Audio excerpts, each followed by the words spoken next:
నేను మీకు ఒక యథార్థం చెప్తున్నాను ఇవాళ. ఒక్కొక్కసారి ఏ దీక్ష లేకుండా అయ్యప్ప స్వామి గుడికి వెళ్ళినటువంటి కొంతమందికి అసలు జీవితంలో అయ్యప్ప దీక్ష తీసుకొని వాళ్ళు కొంతమంది ఆ గుడికి వెడితే 50 సార్లు దీక్ష తీసుకున్న వాళ్ళకన్నా కూడా అద్భుతమైన రీతిలో అయ్యప్పని సేవించుకునే అదృష్టాన్ని ఆయన ఇచ్చిన సందర్భాలు ఎన్నో ఉన్నాయి.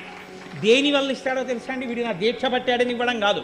వీడికి ధర్మమునందు అనురక్తి ఉంది, వీడికి వేదమునందు అనురక్తి ఉంది, వీడికి నా రూపమునందు అనురక్తి ఉంది, ఈశ్వరుడి యందు అనురక్తి ఉంది. అది ఆయనకి చాలు.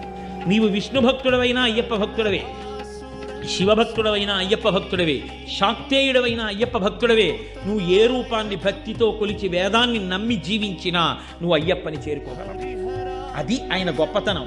శివకేశవుల యొక్క అభేదమైనటువంటి రూపం, అంతటి గొప్ప స్వరూపం, సమస్త దేవతా సమాహారము. అటువంటి మహాపురుషుణ్ణి సేవించడానికి